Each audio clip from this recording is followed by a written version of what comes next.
it's easy enough to see that the kinetic energy of the car near the bottom of its motion is being converted on the way up into potential energy. And is all potential energy at the top of the path. The potential energy now converts back into kinetic energy, and at the bottom there's all energy of motion. The same kind of thing is happening here.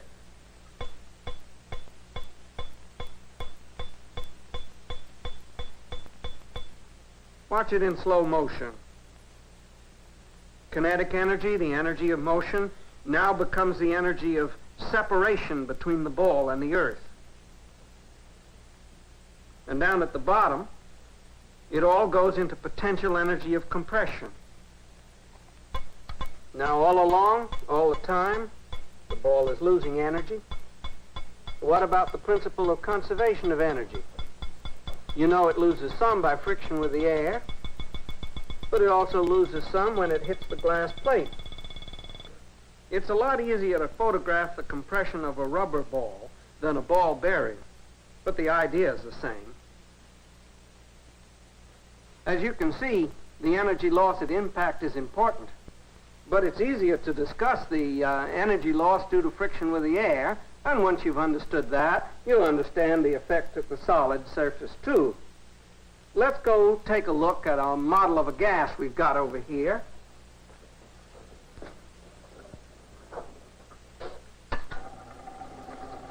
First I'll drop in one molecule, and now I'll add another, and now another. And even with only 3, you see how ridiculous it would be to try to keep all these motions in mind.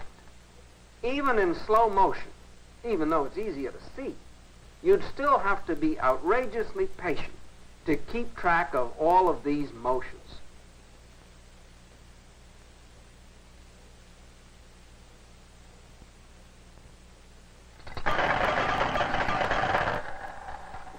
But with enough molecules, this motion, this chaotic motion, takes on a certain kind of order. We'll use this barrier for a piston. The effect of the impacts of many molecules tends to average out, and we see a smoothing effect.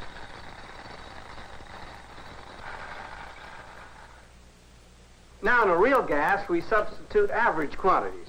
For instance, for the bouncing of the molecules against the wall, for the collisions that impact against the wall, we take an average quantity called the pressure, the force per unit of area. You read it on a pressure gauge like this. And for the motions of the molecules inside the gas, what we do is to substitute for their average kinetic energy of motion, average kinetic energy of linear motion, a simple quantity called the temperature. You know, what you read on a thermometer. Now, what gives us the privilege of substituting a concept like temperature for the average kinetic energy of motion of the molecules? Temperature you've grown up with all your life, and the kinetic energy of a molecule is something that maybe you just hear about.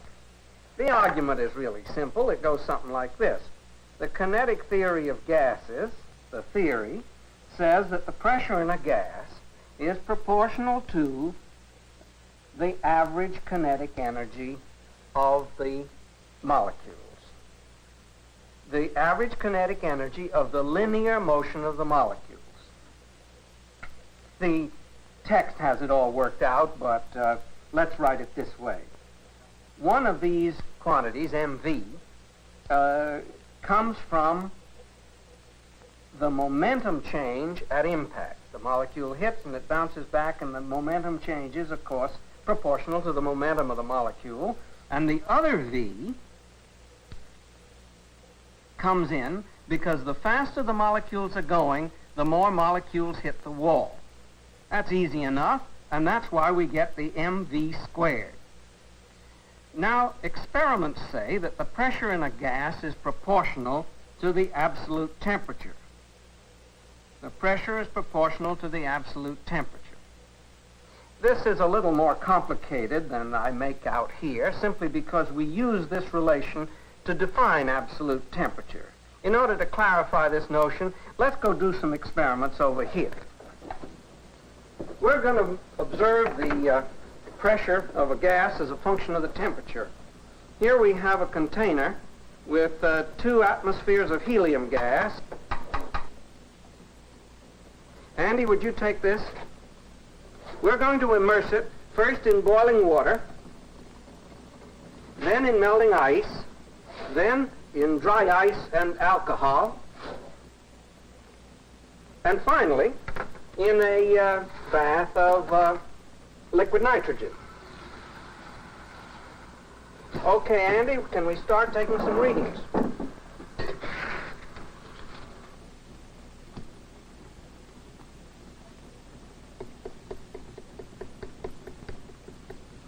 .49.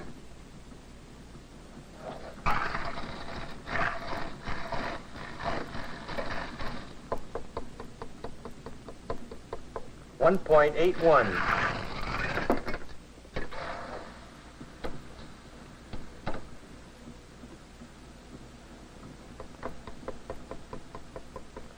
1.38.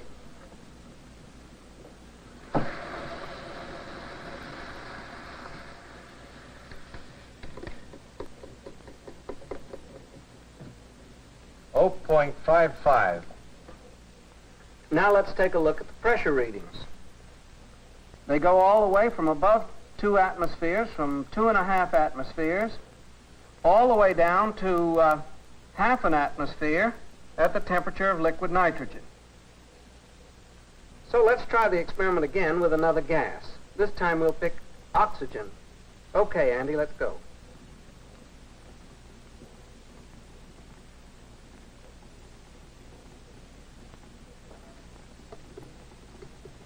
.43.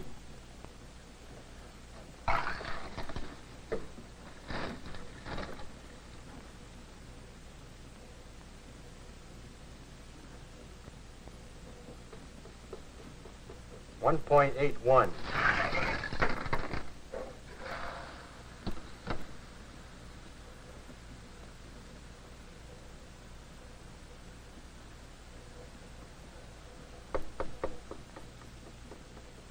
1.39.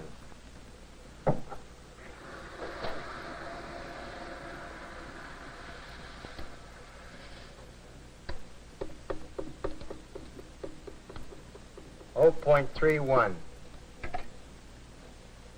Let's take a look at the oxygen data. Compare the 2 sets of readings.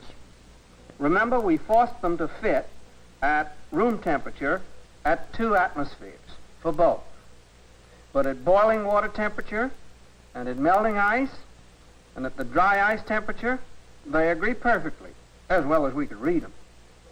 But down here at the temperature of liquid nitrogen, the oxygen reading is very different from the helium reading. Some of you may have guessed already what went wrong there. Let's take a look here.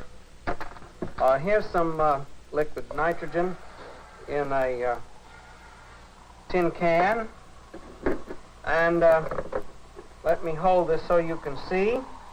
You can see the oxygen from the air condensing on the outside, and if you don't believe that's oxygen, just watch what happens.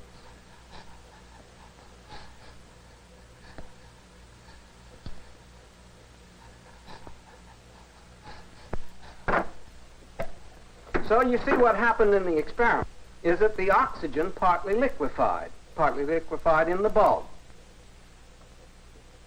If we had taken a lot less gas, for instance, if we had put in less than 1/10 of an atmosphere in both bulbs, then the readings would have agreed all the way down, right down through the nitrogen point. What I'm trying to say is this, that for gases that are thin or tenuous, like the gases in the upper atmosphere, if the agree at one temperature, if you take a certain amount of gas so that they agree at one temperature, they will agree all the way up and down. So we take this universal property of gases, as a way of defining the temperature scale. In order to clarify that, let's go look at the graph right here. Let's plot the pressure against temperature, but we've got to pick a temperature scale. Let's set the temperature of melting ice at 273 degrees arbitrarily, and we put our point there. Now what we do is to draw a straight line right through that point and the origin. Then we can put our other data on that graph and say, by definition, that the pressure is proportional to the temperature. And that defines our temperature scale. Now, if we want to read the temperature of boiling water, say, we put its pressure at 248 right there and read its temperature. It comes out, of course, 373 degrees. That gives us 100 degrees between the temperature of melting ice and the temperature of boiling water. And that's exactly why we chose the 273 for the ice point. So we'd get that 100 degrees difference between those two temperatures. Now, if we want to find the temperature of the carbon dioxide slush, we plot its pressure at 1.4 right there. So it comes out 220 degrees absolute, and the liquid nitrogen temperature, the pressure from the helium graph, of course, we put right at 0.55 there. So it is at a temperature of about 80 degrees absolute. Now let's plot the oxygen point here. That 0.29 falls off the graph. You knew it would. And you know why? We started with too much gas in both of the bulbs. Too much helium, too much oxygen. They weren't tenuous enough for them to agree all the way up and down. Let's go back to the logic. What we said was simply this. From the theory, from the kinetic theory of gases, the pressure is proportional to the average kinetic energy of linear motion of the molecules. And we've just discussed that the pressure in a gas is proportional to the absolute temperature. We simply identify one with the other and say that T, the temperature, is proportional to the average kinetic energy of motion of the molecules.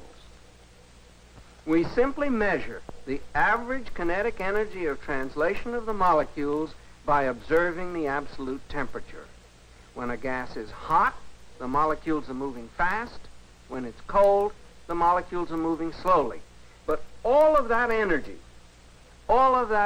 is chaotic. It's random. Now, in a mixture of gases, with heavy molecules and light molecules, the heavy ones are moving relatively slowly, and the light ones are moving fast to keep their kinetic energy up. Even in the extreme case of these particles of smoke, in this Brownian motion experiment, the average kinetic energy of the smoke particles is the same as the average kinetic energy of the molecules of the air, even though these smoke particles contain millions of atoms. Okay, let's get back to our original question. What happened to the bouncing ball when it lost energy to the gas? In order to show what we think happened, we'll have a model. Here's a frictionless disk, which we'll let slide down an incline, gaining kinetic energy as it goes until it hits. Now, what would happen to that if it went through some gas? The best way to show that is to bring on some gas.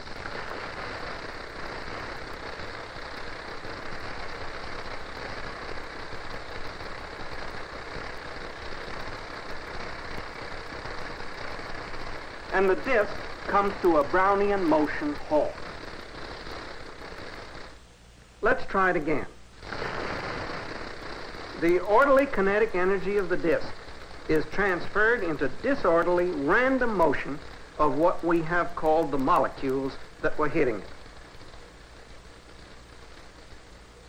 It may not be perfectly apparent, but every time a molecule hit that disk, some of the energy of the disk was transferred over to it. In that way, the disk lost its energy to that gas of molecules. In exactly the same way, when this falling ball that we were talking about falls through the air, its energy is transferred into the random energy of motion of the gas, random energy of motion of the air. And when that ball hit the table, hit the plate, then the same sort of thing happened. The orderly energy that you could see, both potential energy and kinetic energy, were converted over into energy of motion of the molecules, of the plate, and of the ball, and of some of the air. So we have to ask the question, is the energy conserved? It certainly is. Then where does it go? At least you know what it doesn't do. It doesn't just go backwards like this. What usually happens is that we get what we call thermal conduction, heat flow. Energy flows from a hot body to a cold one. Let's go take a look at a model of that over here. Here is our old friend, the marble machine. Let me turn it on first.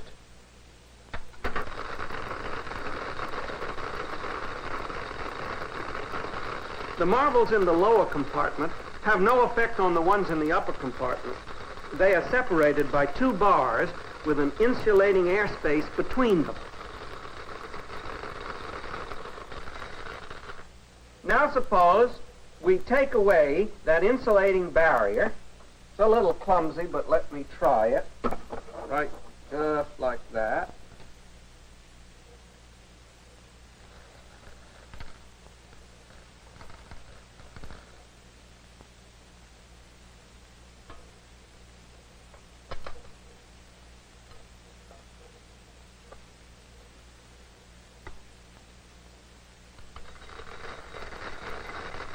With the insulating barrier removed, the marbles in the lower compartment are now able to transfer their random thermal energy to the marbles in the upper compartment.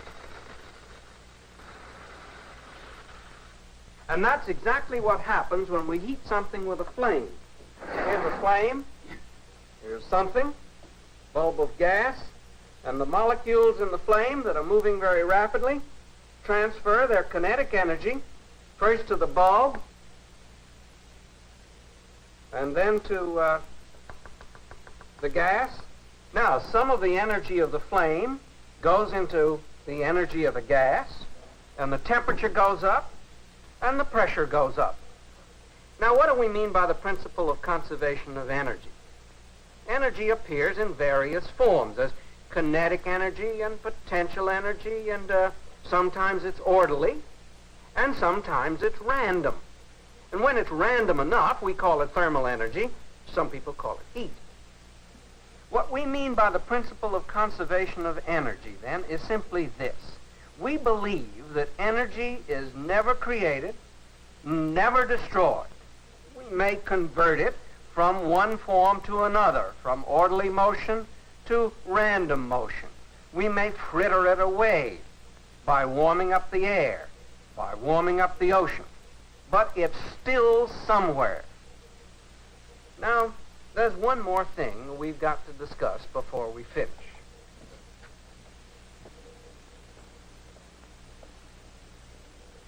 Now, when we transport energy, we might transport the whole material body, complete with the energy and all, like throwing hot rivets or carrying coal.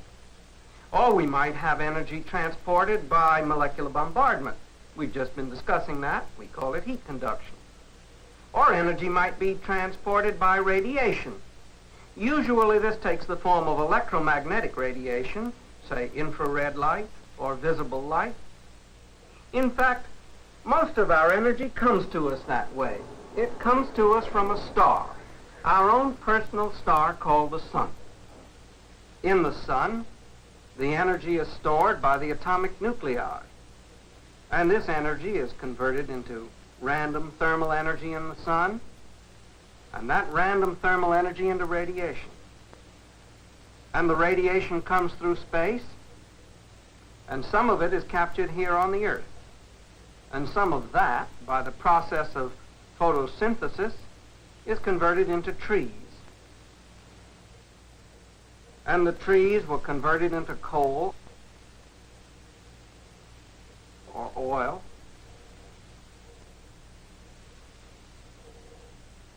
And some of that fuel was converted into hot steam,